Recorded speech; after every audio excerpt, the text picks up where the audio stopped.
மிதுன ராசி அன்பர்களே, 2025ஆம் ஆண்டு சனிப்பெயர்ச்சி அப்படிங்கிறது உங்களுக்கு ஒரு நல்ல யோகமாகவே அமையும். 10ஆம் இடத்தில் சனி அப்படின்றது பயப்பட வேண்டிய அவசியம் இருக்காது. ஏன்னா சனி பகவான் 10ஆம் இடத்தில் தொழில் ஸ்தானத்தில் வரும்போது நமக்கு புதிய தொழில்களை கற்பதிலும், அப்புறம் உங்களுக்கு குரு பயிற்சிக்கு அப்புறம் ஜென்மகுரு உங்களுக்கு இன்னும் புதிய தொழில்களில் நல்ல ஒரு மேன்மையையும் தரக்கூடிய ஒரு வருட காலமாக இருக்கும்.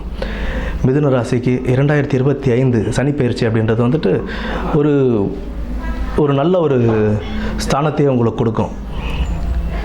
ஏன்னா 12ஆம் இடம் ரிஷபத்தை சனி பகவான் பார்க்கிறார், 12ஆம் இடத்தையும் பார்க்குறாரு.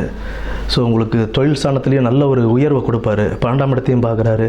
அடுத்து உங்களுக்கு 5ஆம் இடம் பூர்வ புண்ணியஸ்தானம், அதுலேயும் நமக்கு ஒரு நல்ல ஒரு புத்திரபாக்கியம் கொடுக்கக்கூடிய ஒரு யோகங்களும் இருக்கும்.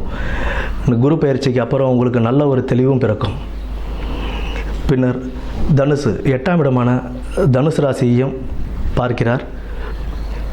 சனி குருவை பார்ப்பது நல்லது தான். ஏன்னா இப்போ சனி பகவான் குருவுடைய வீட்டிலேயே இருக்கிறதுனால அதிக கெடுதல்கள் செய்ய மாட்டார்.